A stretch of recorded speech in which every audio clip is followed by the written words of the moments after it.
Okay, वो की स्तुति और महिमा हो। सबको जय मसीह की। सॉरी, थोड़ा सा लेट हो गया। तो और एक मीटिंग है, अब भी हुआ था, बपतिस्मा का एक मीटिंग था। ठीक है, प्रभु की स्तुति और महिमा हो। सबको फिर से जय मसीह की। आ, हम प्रार्थना के साथ हमारे क्लास को शुरू करेंगे। I request Jessy please lead us in prayer. पिता परमेश्वर, हम आपको धन्यवाद देते हैं प्रभु। ये हमारा सौभाग्य है कि आपने होने दिया कि इस प्रभु जूम के माध्यम से हम इस क्लास को जुड़ पाए प्रभु जी। धन्यवाद, जितने भी विद्यार्थी जुड़े हैं प्रभु उनके जीवनों के लिए धन्यवाद। जो बाकी के हैं प्रभु जल्द से जल्द जुड़ने पाए प्रभु जी। हम नेटवर्क को आपके हाथों में सौंपते हैं प्रभु जी। हम अपने आप को यीशु आपके लहू से ढाकते हैं प्रभु। हमारे पास्टर जी को आपने ऑलरेडी प्रभु अभिषेक से भरा है प्रभु, ज्ञान और बुद्धि से भरा है प्रभु, ताकि प्रभु जो आपसे पाया है वो हम विद्यार्थियों को बांट सके और हम समझ सके प्रभु जी। आप हमको अनुग्रहित करें, आशीषित करें। आगे का समय आपके हाथों में सौंपते हैं प्रभु जी। आप हमारी सहायता और मदद करोगे समझने के लिए प्रभु जी। धन्यवाद देते और ये छोटी सी प्रार्थना मसीह यीशु के मधुर और मीठे नाम से मांगते हैं, amen. Amen. Praise the lord. प्रभु हम सभी को आशीष करें। पिछले क्लास में हमने दानियल रेवलेशन का इंट्रोडक्शन पार्ट को सीख रहा था। उसमें काफ़ी बात हमने चर्चा किया, हमने सीखा। आपको अगर कोई भी डाउट्स वगैरह है तो मुझे व्हाट्सएप कीजिए, ताकि हम उसमें डिस्कस भी कर सकता है।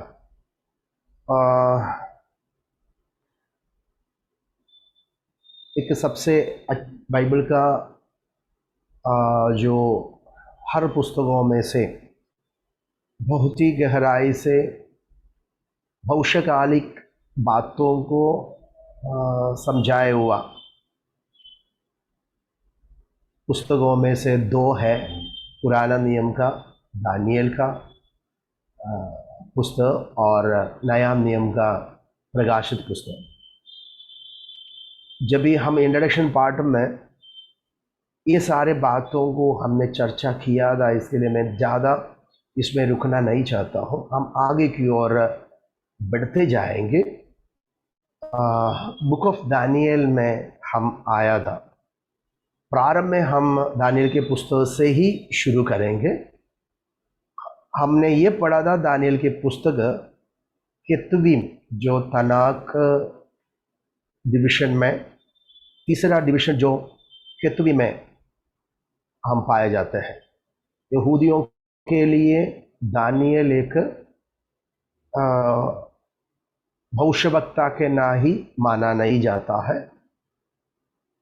Even though he was a profit, but उन्होंने जैसा बाकी जो भविष्यवक्ते इस्राएल और यहूदी लोगों के मध्य में सेवकाई किया था, भविष्यवाणी का सेवकाई, उस प्रकार के सेवकाई दानियल नहीं किया। इसके वजह से दानियल को एक नबियों के गिनती में वो लोग नहीं मान रहा है। और दूसरा बात है, दानियल के पुस्तक में बाबिलोन की बहुत सारे ऐतिहासिक बातों को विवरण किया गया है। आधा अध्याय बाबिलोनियन इतिहास को, बाबुल की सारे विषयों को बताया गया भी है। इसके लिए ये जो केतुबीम जो डिवीजन में आ जाते हैं करके मैंने आपको सिखाया था। बट दानियल की नबुवत सबसे श्रेष्ठ है, ऊंचे है, और बाकी सारे जो नबियों से भी बढ़कर एस्केटोलॉजिकल विषय ज़्यादा सा समझाया हुआ एक नबी है दानियल। इस बात को हमने पिछले क्लास में देखा। इंग्लिश डिवीजन में ये प्रॉफिटिकल बुक्स में आ जाता है, मेजर प्रॉफिट है दानियल, वो हमने देख लिया। तो इसका ऑथर का, जो लेखक का कोई संदेह नहीं है, दानियल की ओर से ही जो बाबुल में बंदी होकर गया हुआ लोगों में, जो दानियल बाबुल में थे, तो उनके जरिए लिखा हुआ संदेश है। यहूदी इतिहास में भी, परंपरा में भी, मसीही स्कॉलर्स भी इसका अंगीकार करते हैं। और यीशु मसीह की वचनों के जरिए भी यीशु मसीह भी दानियल भविष्यवक्ता है कर स्थापित किया गया है। वो बातों को हमने देखा और हमें पुस्तक का अलग अलग बातों को यीशु मसीह से जुड़कर है हम सीखा था। दूसरा अध्याय में भी, 7वें अध्याय में भी, 9वां अध्याय में भी, 10वीं अध्याय में भी और तीसरा अध्याय के 25 में भी हम यीशु मसीह के बारे में बताए हुए बातों को देख सकता है। मूर्ति पर टोका हुआ जो पत्थर यीशु मसीह को दर्शाता है कि वो चट्टान बनकर पहाड़ समान यीशु मसीह की सनातन राज्य को दर्शाता है कर हमने पढ़ा। एंशियंट्स ऑफ डेज, प्राचीन के बारे में 7 अध्याय में और यीशु मसीह को दर्शाता है। 9 अध्याय में जो अभिषिक्त वधु होता है वो यीशु मसीह के क्रूशीकरण है कर हमने सीखा। और 10 अध्याय में भी आग की ज्वाला में, भट्टी में अपने दासों को बचाने के लिए आया वाला son of a glorious presence of Jesus, reincarnation हम देख सकता है उसमें। तो एक एक अध्याय के अंदर के विवरण को भी हम सीखा था। ये जो यीशु मसीह ग्रेट स्टोन करके बताया वो प्राचीन जो हमने 7 अध्याय में पढ़ते हैं। 9 अध्याय की जो अभिषिक्त वधु होता है यीशु के क्रूशीकरण करके बोला, जो तेजोमय महिमाकरण यीशु मसीह की जो प्रकाशन को, प्रगटीकरण को 9वां अध्याय में भी, तीसरा अध्याय की 25 में भी जो देख रहा है यीशु है कर हमने पिछले क्लास में देखा।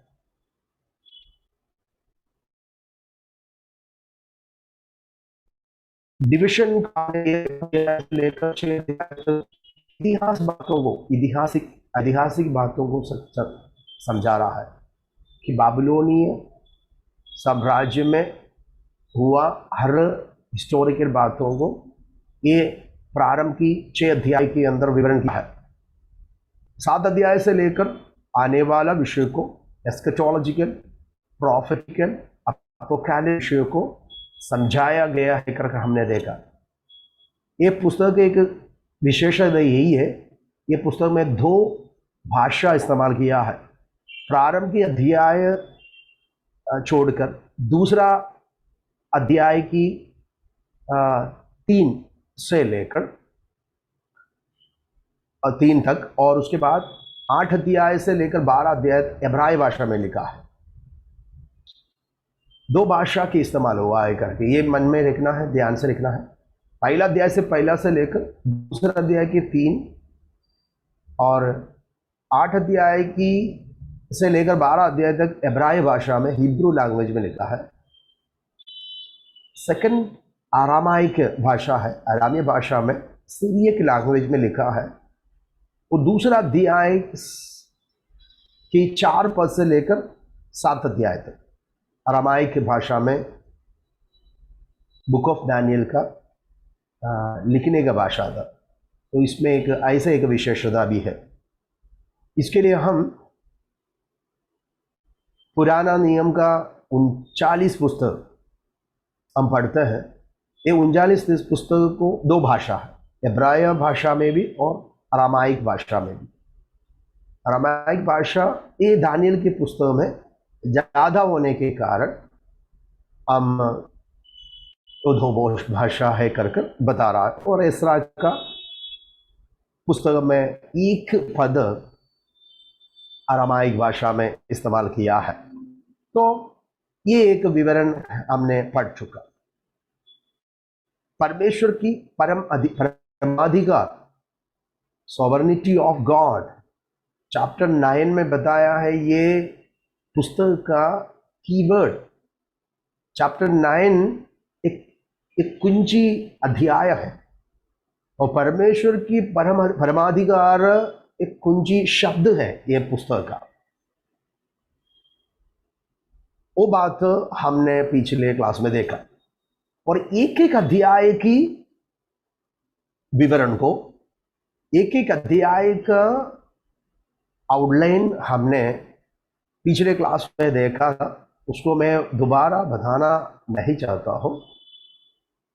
हम प्रारंभ के अध्याय में ज्यादा विशेष कर नहीं जाएगा करके मैंने आपको बताया था, क्योंकि ज्यादा ये जो अध्याय Daniel and his friends taken to captive और दानियल के दोस्तों बाबिलोन की गुलामी में जब भी गया है, उस समय में उनके विषय को ये अध्याय विशेष रीति से समझाता है। इसके लिए हम ये अध्याय को ज्यादा, क्योंकि हमेशा ये जो पुस्तक का पहला अध्याय से बहुत कुछ हम पढ़ता है, इसके लिए उसमें ज़्यादा ध्यान देने का ज़रूरत नहीं है करके मैं बोला था। एनीवे, दानियल, हनन्याव, मिशाएल और असरियाव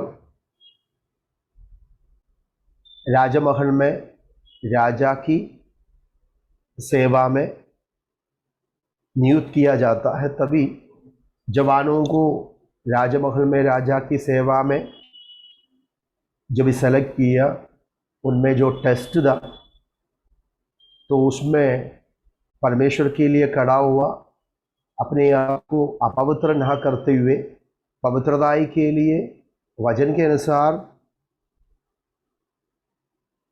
जीवन बिताए हुआ, अपने आप को पवित्रताई में रखेगा कर निर्णय हुआ। ये चारों जवानों को प्रभु ने किस प्रकार से उनके साथियों के सामने आशीषित किया है, आदर किया है कर हम पढ़ता है पहला अध्याय। लेकिन हमारा ये जो क्लास के इम्पोर्टेंट कुछ बातों को हमको देखना है दूसरा अध्याय में। तो हम ये जो दूसरा अध्याय की क्लास में आया था पिछले हमारा लास्ट क्लास में, नबूकदनेस्सर राजा देखा हुआ एक मूर्ति की बातों को ये दूसरा अध्याय में देख सकता है। दूसरा अध्याय और में ये सारे ओके ये जो आपको पहला बताया दूसरा अध्याय का ये वर्णन है। उसके बाद हम तीसरा अध्याय में दानियल के दोस्त लोगों ने, जैसा हनन्याव, मिशाएल और असरिया, मूर्ति के सामने दंडवत नहीं करने के कारण आंखें भट्टी में डाला जाता है कर हम उधर पढ़ता है। तभी son of man, the pre incarnation of Christ, यीशु मसीह वहाँ प्रकट हो रहा है, उन्हें बचा रहे। वो बातों को हम तीसरा अध्याय में पढ़ते हैं। अब जब 4 अध्याय में नबूकदनेस्सर का दूसरा सपना है और अहंकार से भरा हुआ नबूकदनेस्सर की पतन को हम उस अध्याय में देखेंगे। हम 5वें अध्याय बेल्शस्सर, उसकी डाउनफॉल को हम देखेंगे। कौन है बेल्शस्सर, नबूकदनेस्सर कौन है, ये सब कुछ हम देखेंगे। बेल्शस्सर का पतन क्या है वो 5 अध्याय में विवरण करते हैं। मिथी और परसी राज्य बाबिलोन के ऊपर किस प्रकार के अधिकार लेते हैं। द ग्रेटेस्ट सेकंड किंगडम किस प्रकार से राजनीति में आ जाता है, वो बातों को 5 अध्याय में हम देख सकता है। 6वें अध्याय दानियल प्रभु के विश्वास, भक्ति, प्रार्थना, प्रभु की ओर केवल विश्वास और भरोसा रखने के कारण, प्रभु से केवल प्रार्थना करने के कारण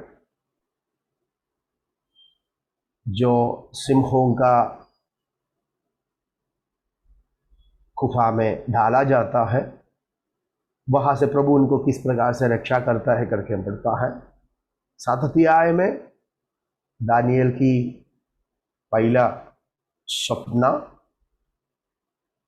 उसमें 4 प्रकार का जो समुद्र से निकलते हुए आते हुए जानवरों की दर्शन है, सपना है। और 8 अध्याय के अंदर दानियल की दूसरा सपना हम देख सकता है। उसमें वो सपना में दानियल मेंढक और ये गॉड का, राम एंड गॉड, ये इसका दर्शन है। इसमें मिडो पर्शियन किंगडम को पराजित करते हुए महान सिकंदर अलेक्जेंडर राजनीति में किस प्रकार से आ रहा है, उसका विवरण को उस 8 अध्याय में वर्णन किया गया है। जब हम उस अध्याय पढ़ेंगे तभी ये 8वीं अध्याय का विवरण हमको मिलेगा। नथी और पर्शियन किंगडम की समाप्त होकर उसके विरुद्ध चढ़ाई करने वाला यूनानी साम्राज्य का सम्राट अलेक्जेंडर द ग्रेट और महान सिकंदर की राज्य, उसकी विवरण को हम 8 अध्याय में पढ़ेंगे। सबसे ज्यादा ध्यान से पढ़ने का एक अध्याय है 9वां अध्याय, 70 शताब्दी और क्या बोलते हैं 70 वीक्स, 70 हफ्ता। ये 70 वीक्स ऑफ दानियल बहुत ही महत्वपूर्ण एक अध्याय है, सब्जेक्ट है, ये टॉपिक है। इसको हम बहुत ही डिटेल्स में देखे जाएंगे।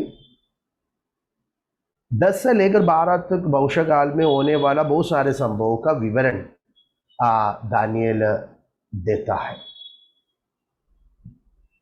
तो अभी हम ये जो दानियल की पुस्तक का, एक सेकंड है, दूसरा अध्याय का विवरण को देखने जा रहा है। दूसरा अध्याय विशेष एक अध्याय होने के कारण ये जो अध्याय 2 एंड 7, ओके, 2 अध्याय को हम साथ में सीखेंगे। ये दोनों को हम साथ में सीखेगा तभी हम वो दोनों का, क्योंकि जो सेम बातों को इस दोनों अध्यायों में बताया है। दूसरा अध्याय जब भी हम देखते हैं, दूसरा अध्याय में नबूकदनेस्सर को दिया हुआ दर्शन है, सपना है। ओके, नबूकदनेस्सर राजा को प्रभु ने दिया हुआ एक सपना है। उसमें क्या है? बड़ा मूर्ति है, उसको सिर से लेकर पांव तक अलग अलग लोहा से बनाया, अलग अलग मेटल से बनाया हुआ बड़ा एक मूर्ति का है, सपना है। लेकिन 7 अध्याय में दानियल का सपना है और दर्शन है।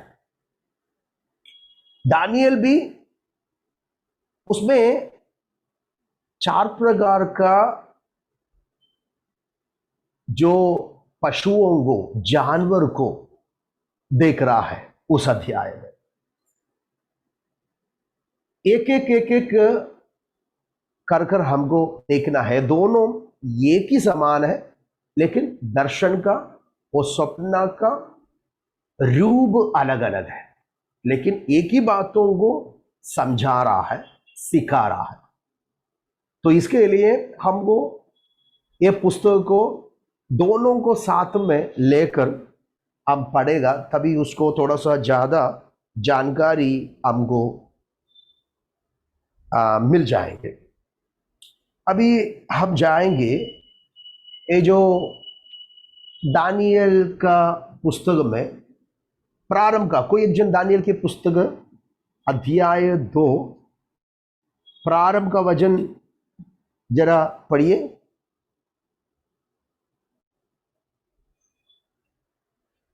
या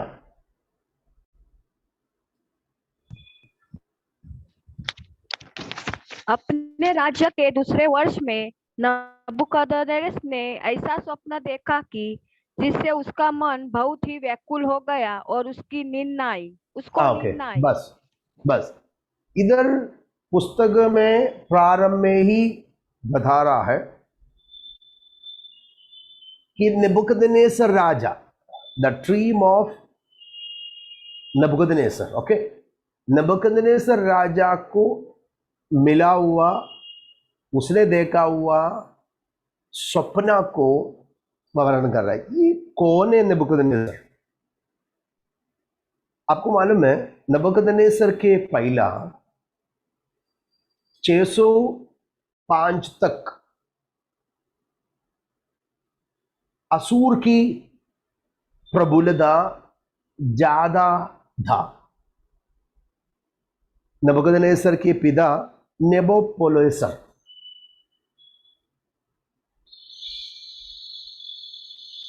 नबूकदनेस्सर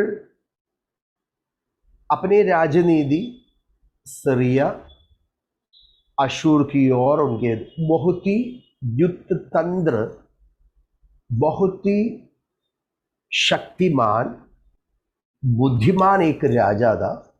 नबूकदनेस्सर का पिताजी नेबूकदनेस्सर, उसने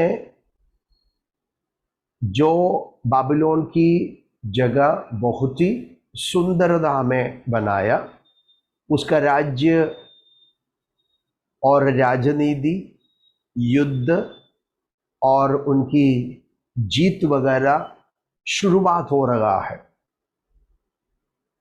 सीरिया की ओर, असुर की ओर प्रभुता करते हुए वो आगे की ओर बढ़ा। उनका जो सबसे पहला बेटा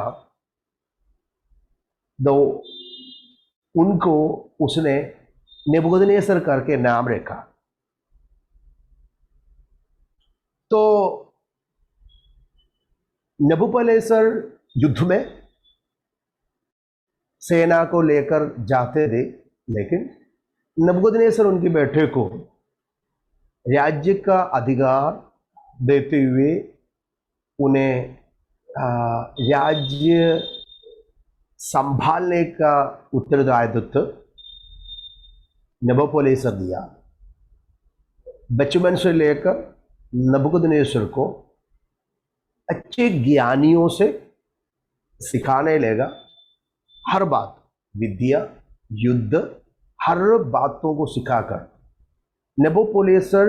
नबूकदनेस्सर के लिए उनके राज्य में उनको किसी भी प्रकार से कोई तकलीफ ना होने के लिए हर बातों को तैयारी कर दिया। जैसा महान सिकंदर के पिताजी फिलिप राजा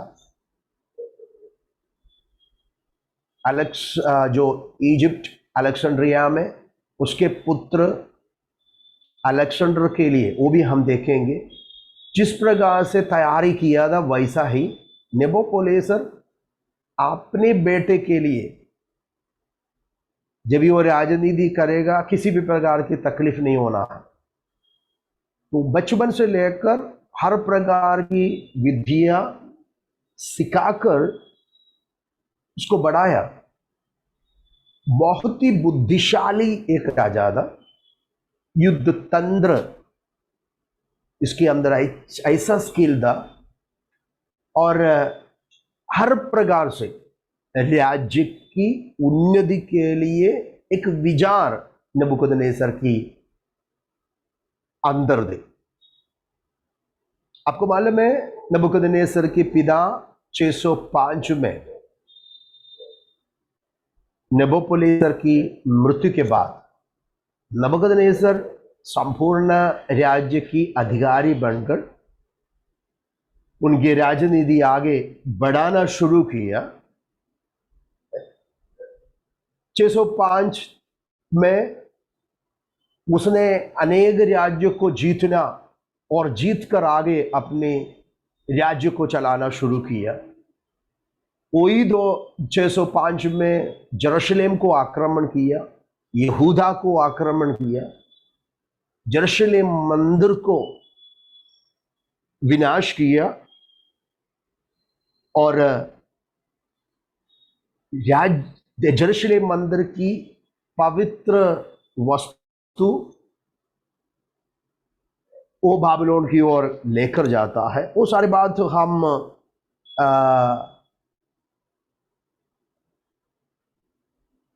यिर्मयाह के पुस्तकों में भी, राजाओं के पुस्तकों में भी हम पढ़ते हैं। हम जब भी नबूकदनेस्सर के विषयों को जब भी पढ़ते हैं तभी अभी एक वचन आपको पढ़ना है। दूसरा राजा में जाएंगे, दूसरा राजा 25 अध्याय में जाएंगे। 25 अध्याय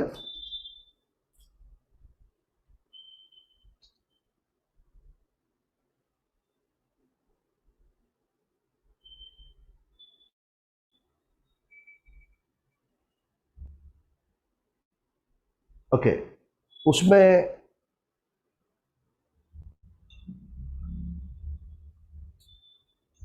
27 से लेकर जरा पढ़ना है और 25 का पहला से लेकर जरा पढ़िए, पहला से लेकर।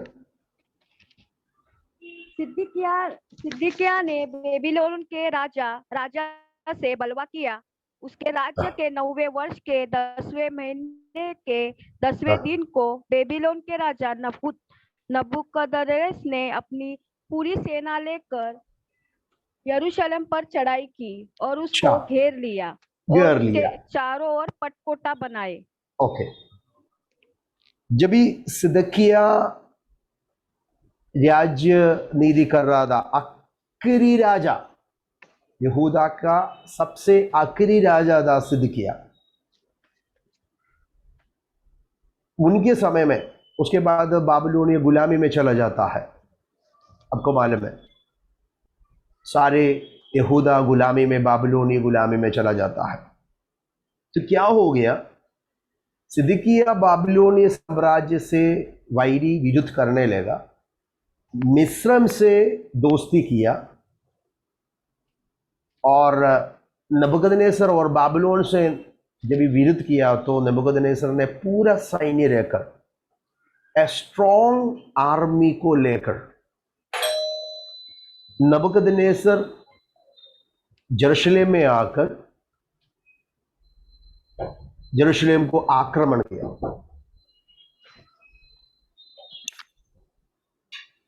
तो उस युद्ध में यरूशलेम मंदिर को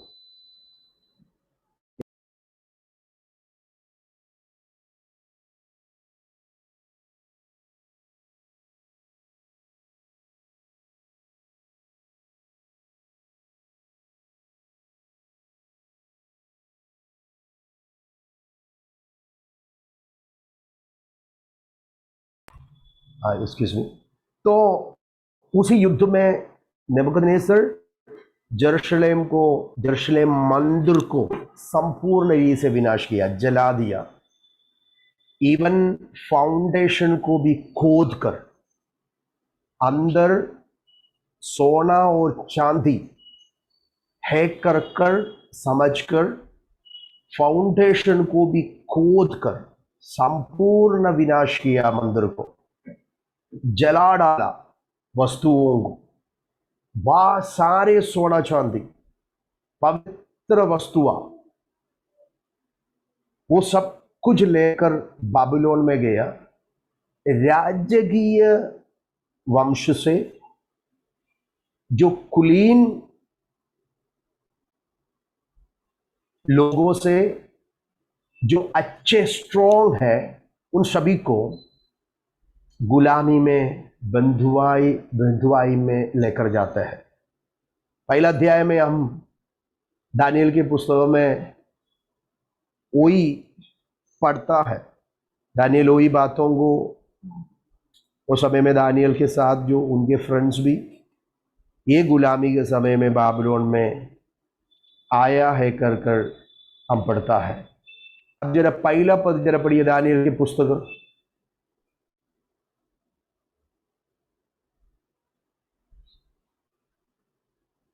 हेलो, दानियल पहला अध्याय।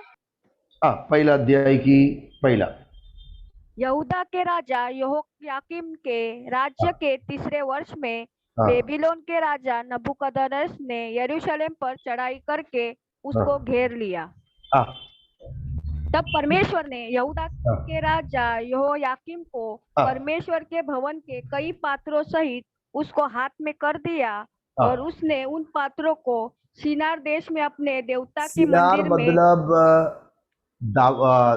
बाबिलोन की देश को बोल रहा है सीनार। ओके, तो इसका यहोयाकीम के समय में, हाकीम के समय में ये जो सारे ये यरूशलेम का, यहूदा का, मंदिर का सारे पवित्र वस्तुओं को लेकर नबूकदनेस्सर बाबिलोन में चला जाता है। आपको मालूम है, देखो आप जरा राजाओं के पुस्तक में जरा आइए। राजाओं के पुस्तक में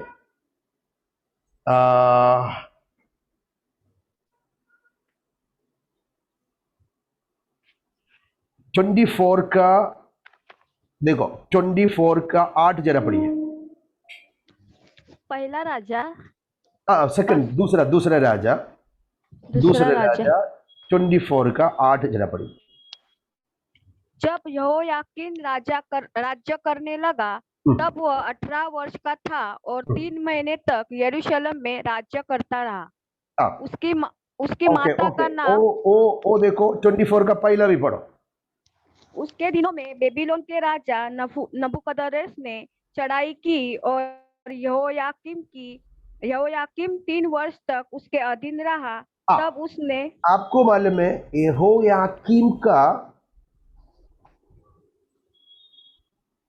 भाई सिदकिय्याह को, एक्चुअली नबूकदनेस्सर की आक्रमण यहोयाकीम के समय में हुआ है, लेकिन देखो उसके बाद हम नीचे जाएगा, उधर प्रारंभ का युद्ध होता है यहोयाकीम की समय में। ये युद्ध होता है। इसके लिए दानियल की पुस्तक में हम प्रारंभ में यहोयाकीम की विषय को पढ़ा है। 24 में भी ये पढ़ा है। 24 का पहला में क्या लिखा है?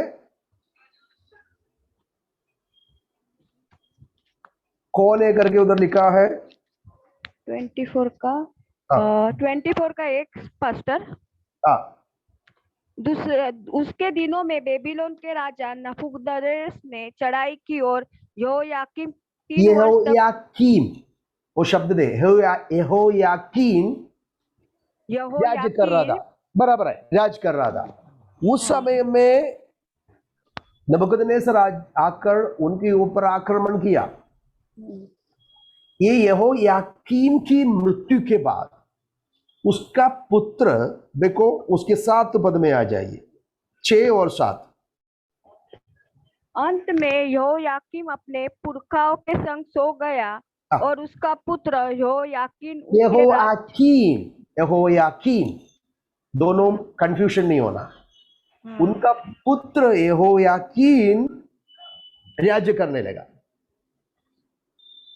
तो दानियल के पुस्तक में हम पढ़ रहा है यहोयाकीम के समय में युद्ध वापस हो रहा है। अभी देखो, अभी नीचे जाएगा तभी आपको पता चलेगा।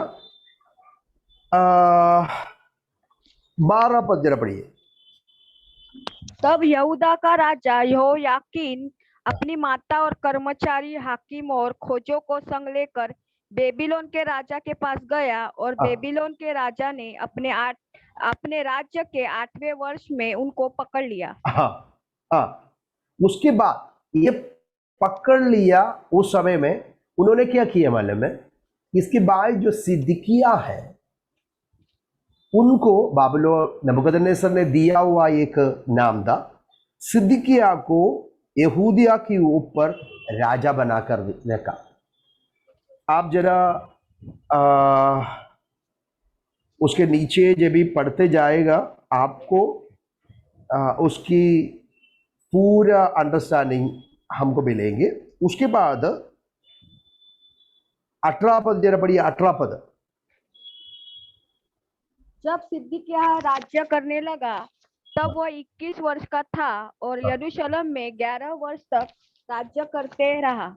हाँ, देखो और- देखो देखो 17 पढ़ो सिस्टर। 17 बेबीलोन के राजा ने उसके स्थान पर उसके चाचा मत्तयाह को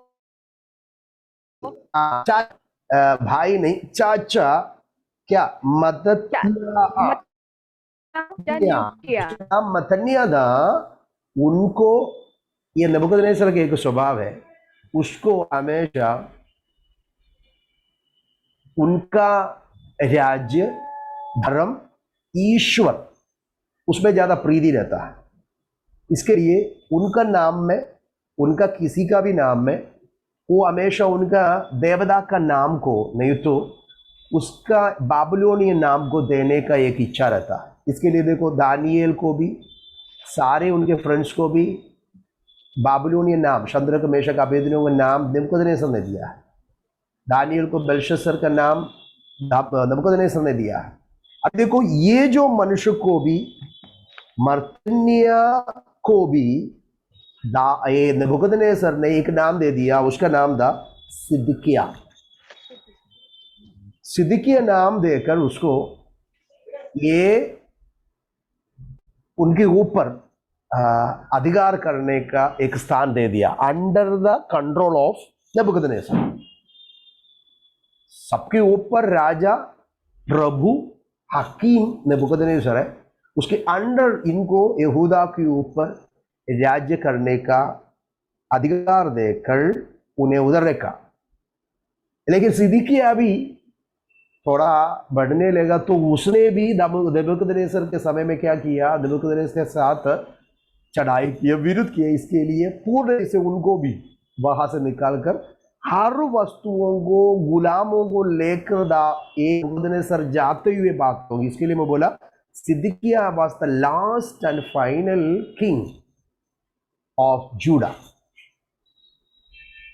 तो जब भी आप कंफ्यूजन नहीं होना है, इसके लिए मैं दानिएल के पुस्तक पहला में नबूकदनेस्सर आकर किसके समय? यहोयाकीन के समय में युद्ध किया और सामान हर यरूशलेम के बंदर की सब संपूर्ण विनाश सिद्किय्याह के समय में हो रहा है कर हम जो इतिहास की ओर जाने से हमें मालूम पड़ता है।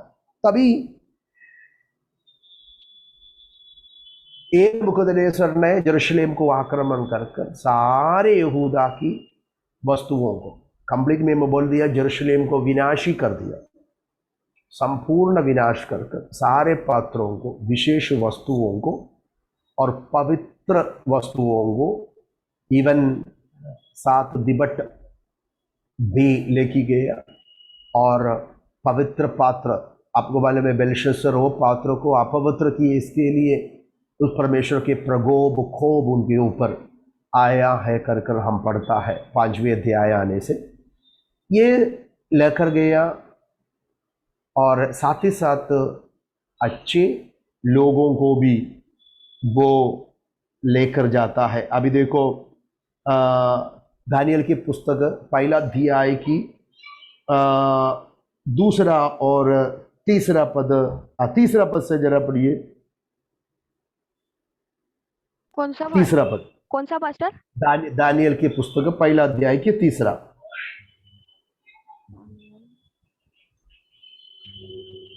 पहला अध्याय का तीसरा ना? दूसरा पद से जरा पढ़िए, दूसरा पद से लेकर पढ़ो, 3 तक पढ़िए।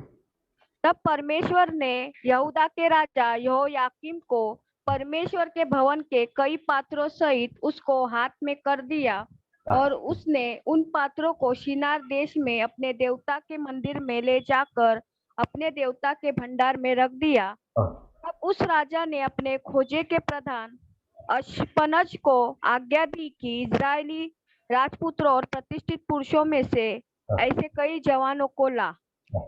तो लेके गया तो कैसा था? राजकीय वंशम से कुलीन अच्छे जो लोगों को नबूकदनेस्सर लेके गया था, जो बलहीन था, जो कंगाल था, उन सभी को छोड़ दिया। जो उसमें जो अच्छे थे लोगों को, कुलीन लोग थे, उनको लेके गया कर समझाने के लिए मैंने वचन पढ़ाया।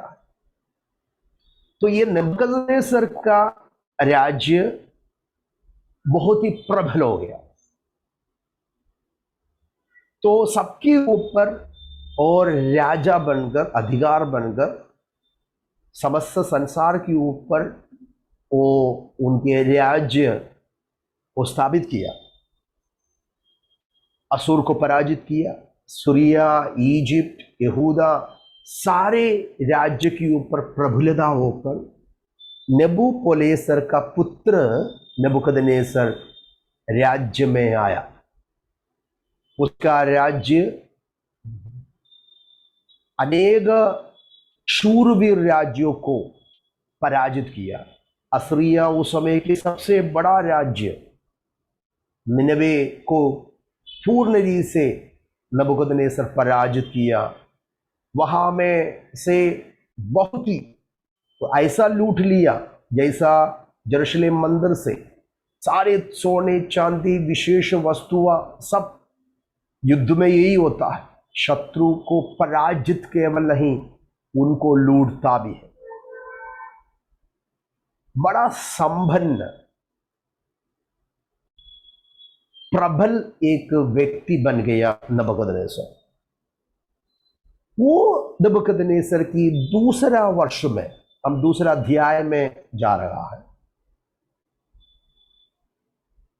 उनके नींद में नबूकदनेस्सर एक स्वप्न देख रहा है। दूसरा अध्याय के अंदर का विवरण यही है। द फर्स्ट ड्रीम ऑफ नबूकदनेस्सर, नबूकदनेस्सर का पहला जो स्वप्न परमेश्वर ने उनको दिया है।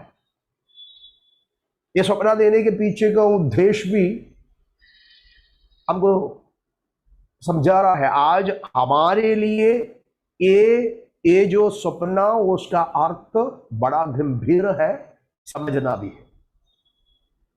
बाबिलोनी साम्राज्य से लेकर या नबूकदनेस्सर के समय से लेकर ये पृथ्वी के अंदर आए हुए सारे राज्य, अभी भी जो राज्य साम्राज्य राजनीति चल रहा है,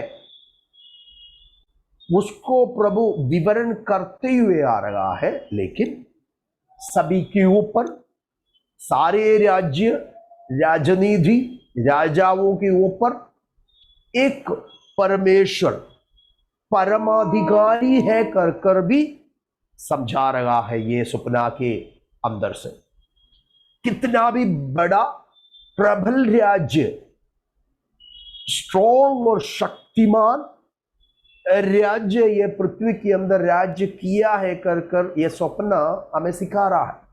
बाबिलोनी साम्राज्य जैसा सोने की सिर और मूर्ति में देखा है, वैसा एकदम शोभामय और शक्तिशाली महिमामय एक राज्य था नबूकदनेस्सर का बाबिलोनी साम्राज्य। सबके ऊपर राजनीति किया हुआ एक राजा, नबूकदनेस्सर से भी बढ़कर एक राजा, एक परमेश्वर परमाधिकारी है कर नबूकदनेस्सर को भी समझाने के लिए ये सपना दिया है। और ये स्वप्न वो परमेश्वर की दासों के जरिए ही, और उस परमेश्वर कौन एक कर कर समस्त राज्य की राजा लोग, कितना भी बड़ा हो, ऊंचे पद वाला हो, शक्तिशाली भी हो, वो जानना है कर कर ये स्वप्न प्रकट करता है। आपको मालूम है, जब भी ये स्वप्न जब भी वर्णन करते हैं, प्रकट करता है, तो व्याख्यान करने के बाद दानिएल के सामने समस्त संसार के ऊपर राजनीति करने वाला नबूकदनेस्सर राजा, एक प्रतापी राजा, बहुत बड़ा शक्तिशाली राजा नबूकदनेस्सर क्या किया है। दूसरा अध्याय में जरा देखो, दूसरा अध्याय 46 जरा पढ़िए, 46। इतना सुनकर नबूकदनेस्सर राजा ने मुंह के बल गिरकर दानियल को दंडवत किया। दानियल को दंडवत किया मतलब वो दानियल के ईश्वर के सामने, ये किसी के सामने दंडवत नहीं कर सकता है। प्रधान एक राजा, प्रतापी राजा, बड़ा शक्तिशाली राजा, उसके सामने सब गिरते हैं। लेकिन इधर देखो, उसको ये स्वप्न का व्याख्यान समझने के बाद एक सच्चाई मालूम पड़ा, मेरे ऊपर एक परमेश्वर है जिसने सारे प्रपंच सृष्टि किया है, उसके ऊपर है सारे परमाधिकार। देखो क्या बोल रहे हैं, नीचे जरा पढ़िए, आप कंटिन्यू। और आज्ञा दी कि उसको 47। फिर राजा ने दानियल से कहा, सच तो यह है कि तुम लोगों का परमेश्वर सब ईश्वरों का ईश्वर, राजाओं का राजा और भेदों का खोलने वाला है। हालेलुया, बस उतना है। एक राजा ये सच्चाई को प्रकट कर, ये सच है, क्योंकि उस समय में राजा के मुंह से निकलते हुए वचन अधिकार की वचन है, स्थापित है। वो राजा वैसा बोल रहा है, अपने सिंहासन में बैठकर बोल रहा है कि तुम्हारा जो परमेश्वर मेरे से भी बड़ा है। तो देखो, राजाओं का राजा, प्रभुओं का प्रभु है, रहस्यों को प्रकट करता है, कितनी महत्वपूर्ण है। तो इधर प्रभु दानियल को भी ये बातों को समझा रहा है, ये स्वप्न देकर कि सारे राजनीति के ऊपर एक प्रभुता है, एक राजा है, वो सबके ऊपर परमाधिकारी है कर कर स्थापित कर रहा है। तो हम अभी ये स्वप्न का अर्थ में जाना है। मैंने बोला ये नेबूकदनेस्सर राजा को मिला हुआ स्वप्न है। ये स्वप्न सेहीम स्वप्न को 7वें अध्याय में दानियल को भी देता है। देखो, दानियल उधर एक स्वप्न देखता है, एक अन्य जाति राजा नबूकदनेस्सर को प्रभु ने ये पृथ्वी पर आने वाला सारे साम्राज्यों और राजनीति की दर्शन को दिया। वैसा ही परमेश्वर का दास और अभिषिक्त दानियल को भी स्वप्न में उनके समय से लेकर ये पृथ्वी के अंदर राजनीति करने का सारे साम्राज्यों का, the kingdom, the nations who is going to rule over the world, from Babylon to the millennial kingdom of Jesus Christ. When the Jesus take over the kingdom or nations or all the world, उसी समय की विवरण को, बातों को ये दोनों स्वप्न के जरिए परमेश्वर इधर प्रकट कर रहा है। जब भी हम ये जो प्रारंभ की दानियल के पुस्तक में अलग अलग धातु से और अलग अलग मेटल से बनाया हुआ एक बड़ा मूर्ति को हम देखा है। उसका सिर तो सोने से बनाया है, दोनों हाथ और छाती सिल्वर से, चांदी से बनाया है, और कमर की साइड ब्रास पीतल से बनाया है, दोनों पांव लोहा से बनाया है, लेकिन जो कड़े हुए पांव और उंगलियां मिट्टी और लोहा से मिक्स कर बनाया जो फीट, ये जो मूर्ति के अंदर विशेष कर ये संसार के अंदर राजनीति किया हुआ टॉप मोस्ट नेशन की सपना और दर्शन दा बातें दा।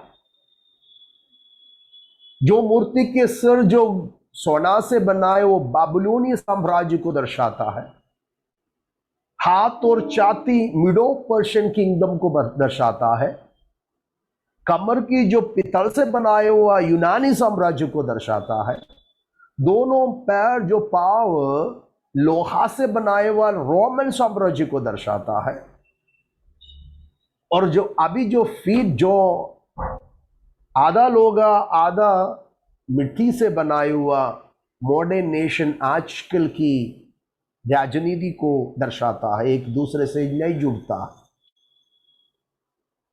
जैसा ही हम 7 अध्याय में देख सकता है, 7 अध्याय के अंदर दानियल परमेश्वर के अभिषिक्त को प्रभु देखता हुआ एक सपना है, पहला फर्स्ट ड्रीम ऑफ दानियल।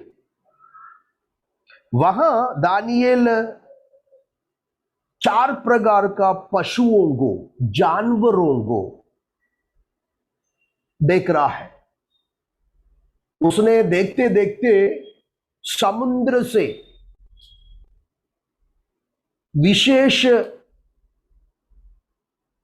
4 प्रकार के पशु निकल आता है।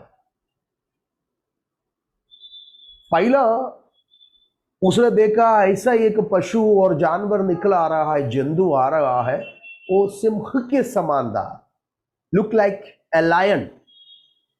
सिंह के रूप में एक पशु समुद्र से बाहर आ रहा है। उसके बाद उसके विरुद्ध करने के लिए दूसरा एक पशु बालू है, समुद्र से निकल आ रहा है, 2 हड्डियां उसके मुंह में है। मिडो पर्शियन किंगडम को समझाने के लिए वो सपना दिया है। और तीसरा एक जंतु को देखकर चीते समान है, वही महान सिकंदर को, यूनानी साम्राज्य को दर्शाता है। और उसने देखे एक भयंकर जंतु, डरा हुआ एक सपना था, वो रोमन साम्राज्य है। उसमें से अभी हम उसमें जाएंगे तभी और भी सीखेंगे।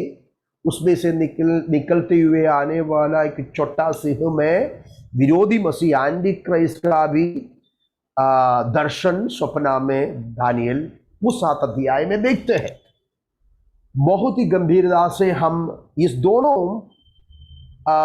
सपना अध्याय की व्याख्यान में हमको जाना है। एक बात आपको मैं समझाना जा रहा हूं, 7 अध्याय में जो अलग अलग जंतु,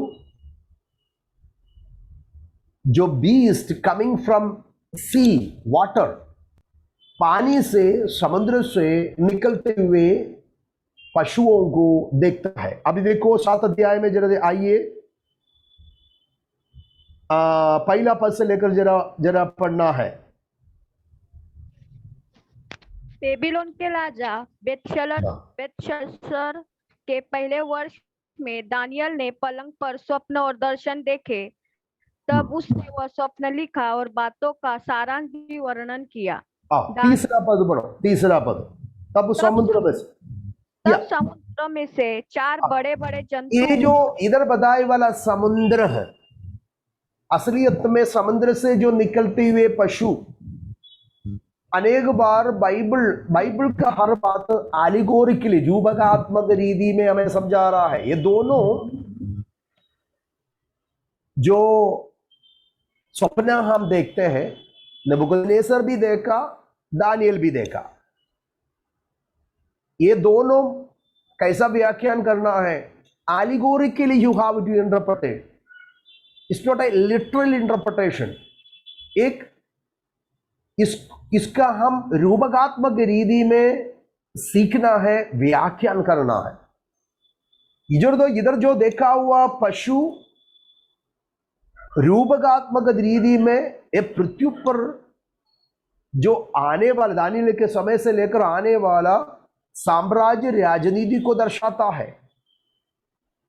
नबूकदनेस्सर की जो सपना में भी अलग अलग मेटल से बनाने वाला जो बड़ा मूर्ति, वो रूपकात्मक रीति में बाबिलोनिय साम्राज्य से लेकर प्रभु यीशु मसीह पृथ्वी पर राजनीति करने के लिए आएगा, तब तक की राजनीति के विषय को समझाने के लिए दिखाया हुआ एक सपना था।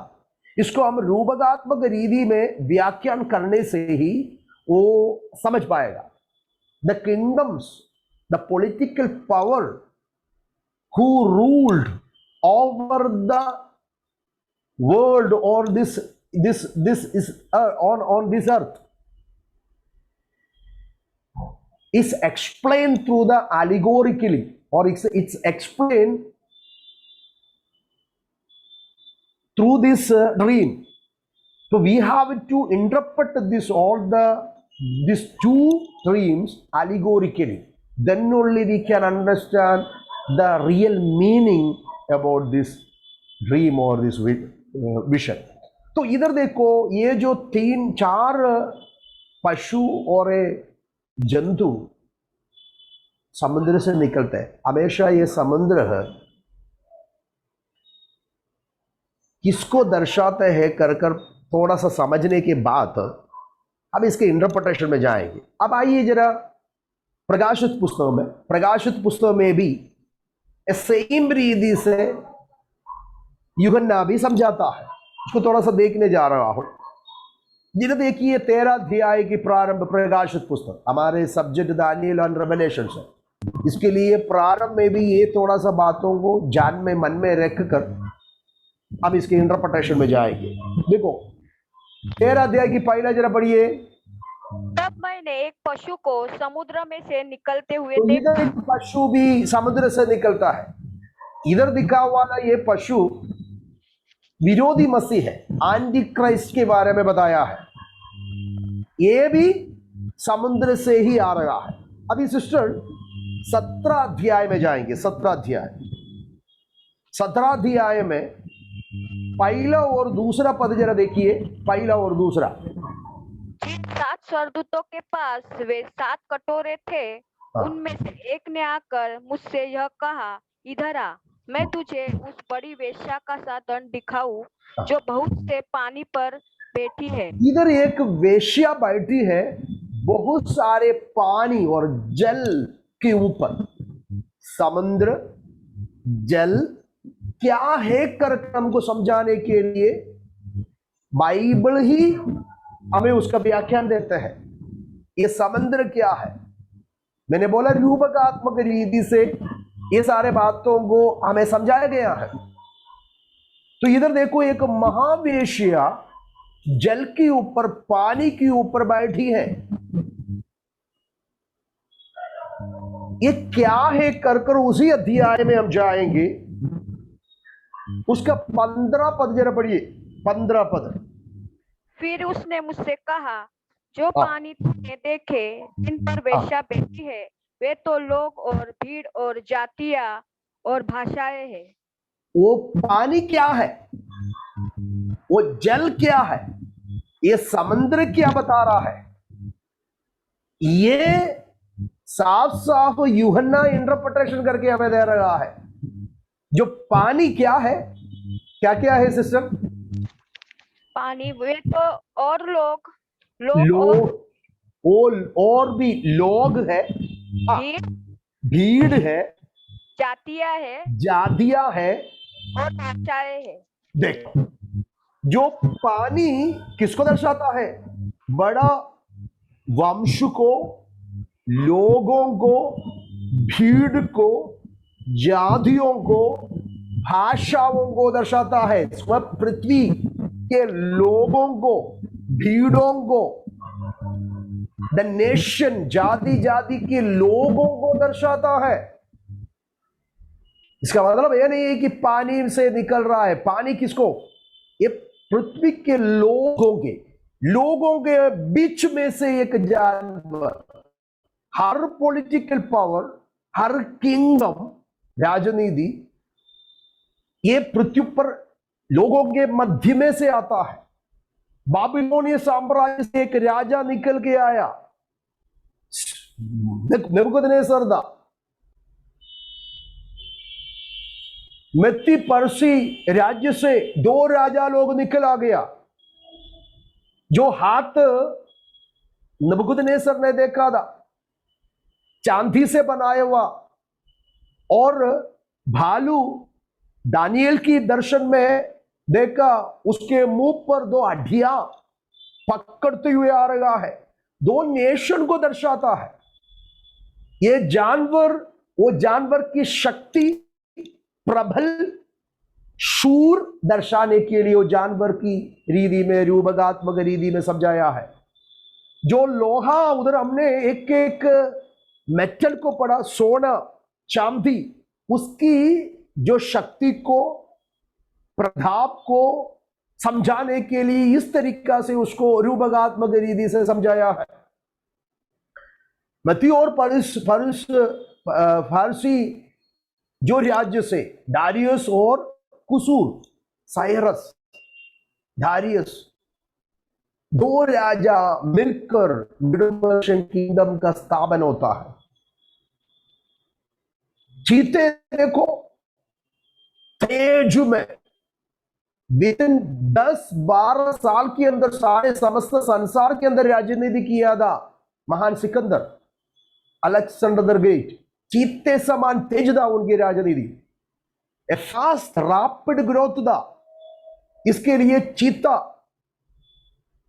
पित्तल बहुत स्ट्रांग है, उसको दर्शाता है। रोमन साम्राज्य भयंकर जंतु, 7-10 प्रकार की सिंह उसमें था। वो रोम को दर्शाते हुए सिखा रहा है।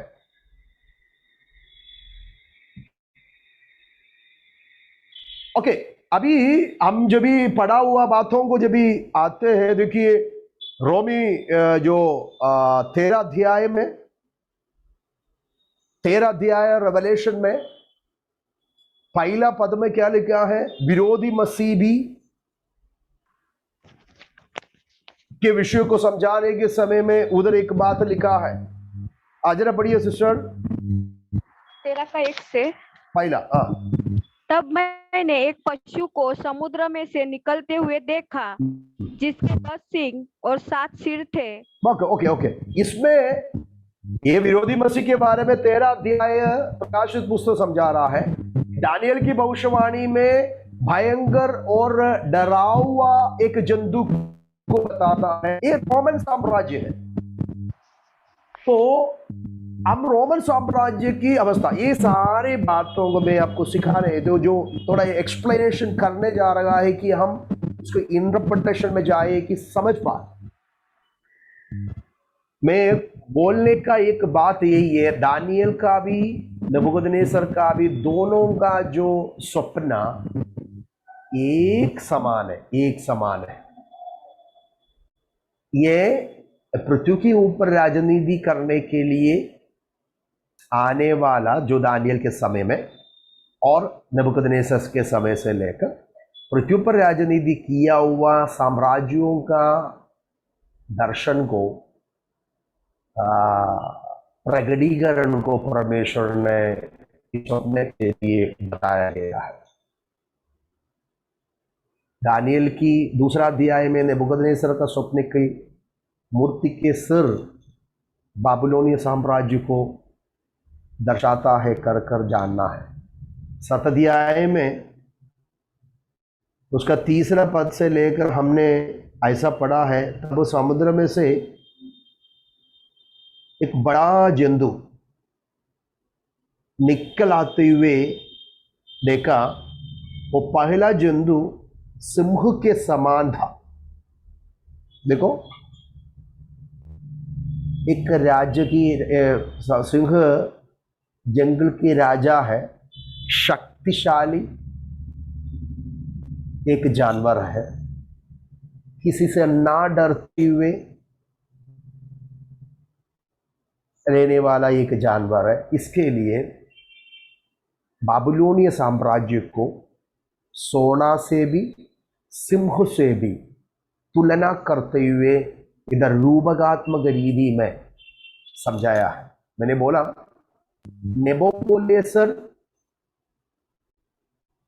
नबूकदनेस्सर को राजा बनाकर 605 में मृत्यु हो जाता है, देहांत हो जाता है। उसके बाद 605 से लेकर बाबुलोनिय साम्राज्य का और नबूकदनेस्सर राजा का राजनीति बढ़ना शुरू किया। अशूर को पराजित किया, सीरिया, इजिप्ट और यहूदा, यरूशलेम को पराजित कर समस्त उसकी सेना भयंकर शक्तिशाली सेना, ना डरते हुए ना हारते हुए जीत कर विजय प्राप्त करते हुए आगे बढ़ा हुआ एक सेना था नबूकदनेस्सर का। उनके नाम सुनते ही सारे राज्य की राजा लोग डरते थे। शूरवीर बुद्धिशाली एक राजा था नबूकदनेस्सर। तो उनकी राजनीति 605 से लेकर 539 BC तक, यीशु पूर्व 605 से लेकर 539 तक ये पृथ्वी के अंदर राजनीति किया हुआ एक राजा बाबुलोन के साम्राज्य है कर ये दोनों स्वप्न जरिए हमको समझना है। सिस्टर, या 4 पद 7 का 4 और एक बार पढ़िए। 7 का 4 7 का 4। पहला जंतु सिंह के समान था और उसके पंख उकाब कैसे थे। मेरे देखते देखते उसके पंखों के पर नोचे गए और वह भूमि पर से उठाकर मनुष्य के समान पांव के बल खड़ा किया गया। एक रूपकात्मक दर्शन है। उकाब एकदम ऊंचे स्थानों में उड़ती है, उसके पंख और सिंह का जैसा मुंह, मानसिक, इसका मतलब उसका स्वभाव को एकदम तेज में उड़ता है, शक्तिशाली, मानसिक। उसमें वो समझा रहा है दानियल को, वो मनुष्य है, संसार की ऊपर, समस्त संसार के ऊपर राजनीति करने वाला नबूकदनेस्सर राजा को और बाबुल की साम्राज्य को ये दर्शा रहा है कर। अभी देखो, जब भी हम दूसरा अध्याय में आते हैं, दूसरा अध्याय में उसका 37 पढ़िए।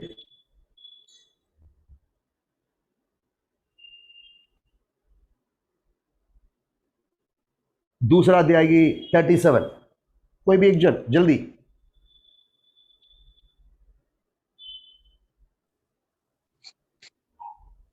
हे राजा, तू तो महाधीराज है, क्योंकि स्वर्ग के परमेश्वर ने तुझको राज्य, सामर्थ, शक्ति और महिमा दी है।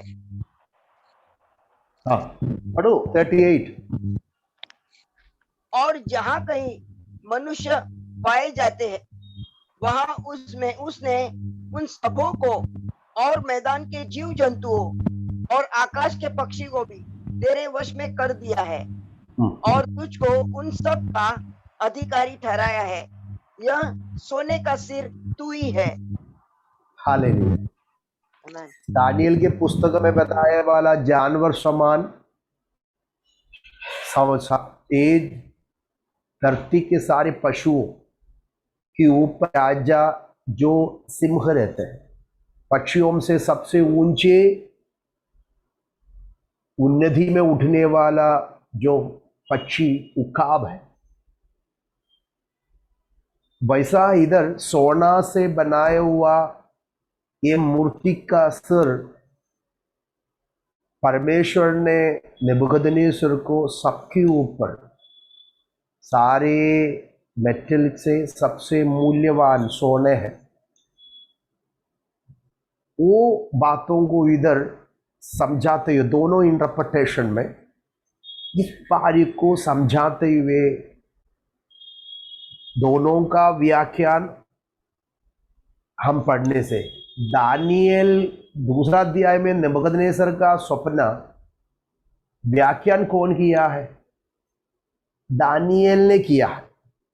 लेकिन 7 अध्याय की दानियल की स्वप्न उसका व्याख्यान दानियल को स्वर्गदूत समझाता है। समझ गया? स्वर्गदूत उसको सिखा रहा। अभी देखिए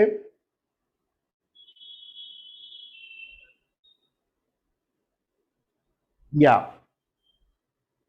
इधर परमेश्वर ने नहीं तो स्वर्गदूत ने दानियल को उसका इंटरप्रिटेशन समझा रहा है, लेकिन नबूकदनेस्सर का स्वप्न परमेश्वर दानियल के जरिए इंटरप्रिटेशन करके दे रहा है कि दोनों एक समान का है, लेकिन इंटरप्रिटेशन अलग दी थे। दानियल है इसका मेन जो व्यक्ति, ये दर्शन का स्वप्न का व्याख्यान करने का। अभी जरा देखिए बेटे 7 अध्याय में आइए।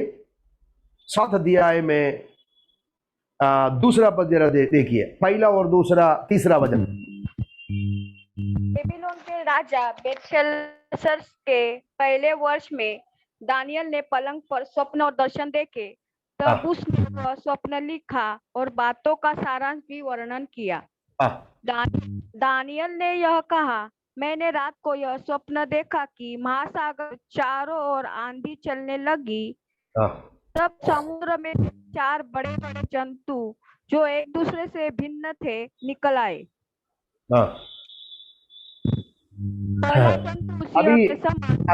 अभी हम जब भी वो वचन को पढ़ते आएगा, कंटिन्यूएशन आप देख सकते हैं नीचे तक। इसके सारे वो ये देखो, पहला जो दर्शन 4 अध्याय 7 का 4 में है, उसका क्या स्वप्न देखा है कर कर समझाया गया है। उसके बाद देखो 5वीं में दूसरा आपका नाम पढ़िए। फिर मैंने एक और जंतु देखा जो रीछ के समान था। और उसके बाद अभी 6 पढ़ो। इसके बाद मैंने दृष्टि की ओर देखा कि चीते के समान एक और जंतु है, जिसकी पीठ पर पक्षी के से 4 पंख है, और उस जंतु के 4 सिर थे, और उसको अधिकार दिया गया। 7 पद।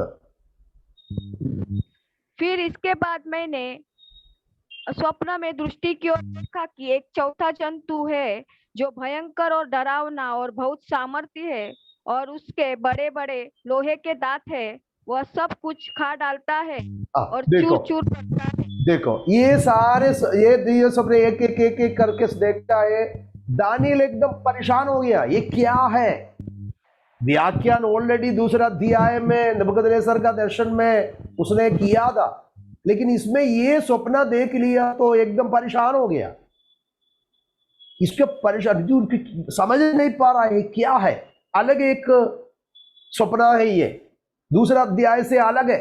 नबूकदनेस्सर का सपना से भी एक अलग तरीका से ये समझाया गया है। एकदम परेशान हो गया। जब भी हम 15 पद में आता है, 15 पद में देखो, 15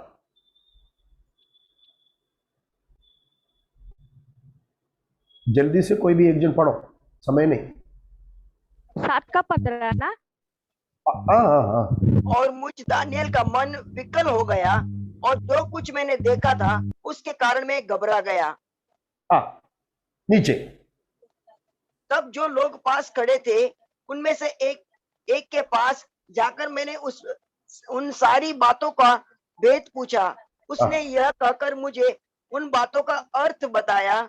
उन 4 बड़े बड़े जंतुओं का अर्थ 4 राज्य है जो पृथ्वी पर उदय होंगे। आमीन।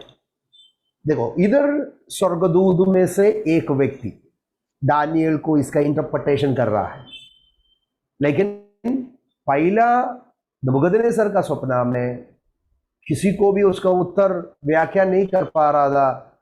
दानियल उसका व्याख्यान कर रहा है, लेकिन दानियल देखा वाला सपना का उत्तर दानियल को मालूम नहीं पड़ रहा था। तो दानियल ने स्वर्गदूतों को पूछता है, तो दानियल को उसका विवरण, उसका एक्सप्लेनेशन दे रहा है। ये सपना का अर्थ क्या है, ये पृथ्वी पर, वो सबसे इंपॉर्टेंट बात है, ये पृथ्वी के ऊपर राज्य करने का राजा वो है, साम्राज्य है। तो वो बात और एक बार पढ़िए बेटे।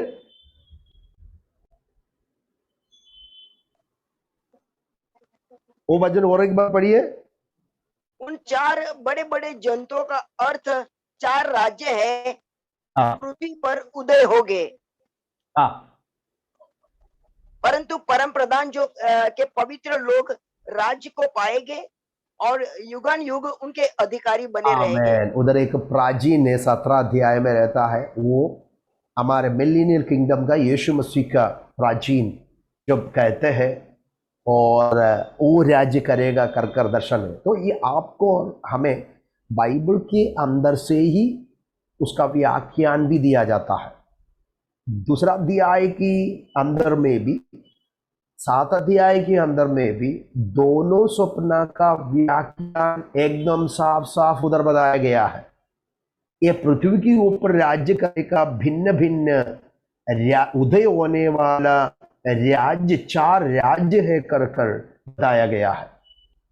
बाबिलोनिय साम्राज्य राज्य, मीडो पर्शियन राज्य, यूनानी साम्राज्य, रोमन साम्राज्य है कर कर इधर समझा रहा है।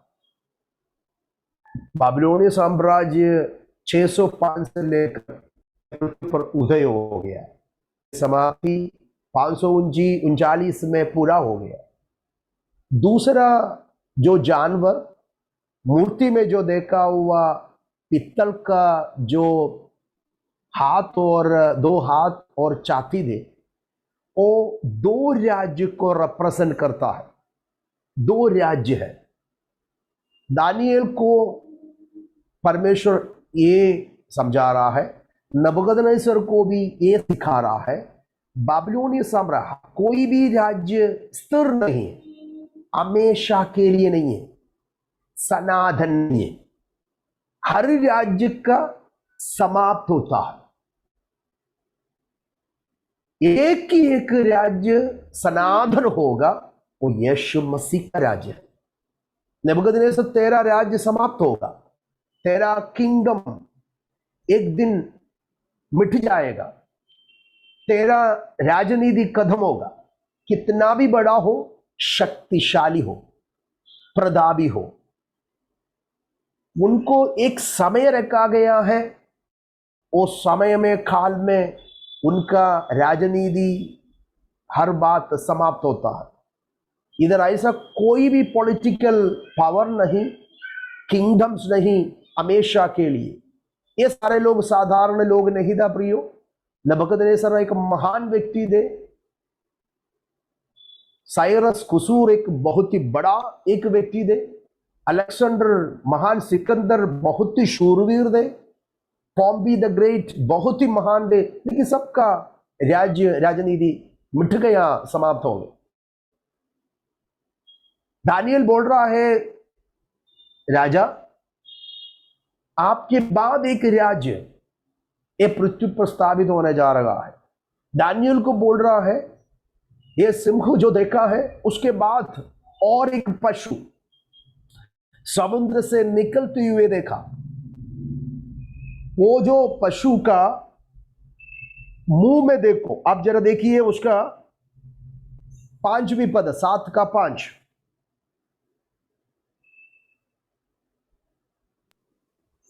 फिर 7 का 5। मैंने एक और जंतु देखा जो रीछ के समान था और एक पांजर के बल उठा हुआ था और उसके मुंह में दांतों के बीच 3 पसलियां थी और लोग उससे कह रहे थे, उठकर बहुत मांस खा। देखो इसके बाद उधर देखो, उधर बताए वाला जो जानवर है, पशु है, उसकी मुंह में देखो, 1 मिनट है, 7 पद में है ना, 6 पद में है, नहीं सॉरी 5 पद में है। 5 पद पढ़ा आपने? हाँ। ओके, देखो ऐसे एक अट्ठी 2 अड्डिया है, मुंह में पकड़ते हुए बालू समुद्र में से निकल आते हुए देखा।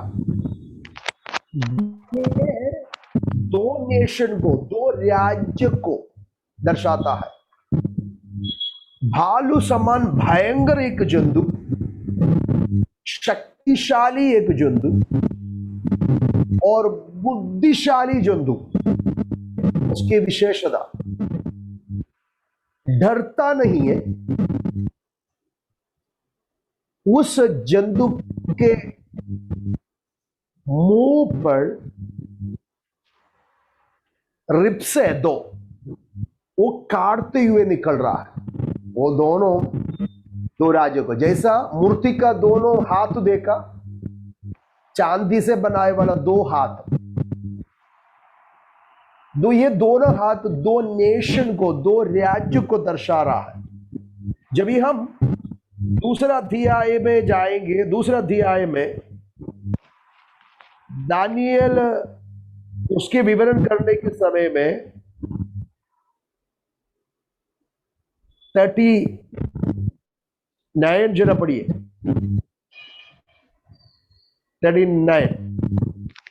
तेरे बाद एक राज्य और उदय होगा जो तुझसे छोटा होगा, फिर एक और तीसरा पीतल का सा राज्य होगा। ओके, उधर देखो, तेरे बाद ऐसे एक राज्य उदय होगा कर बताया अभी।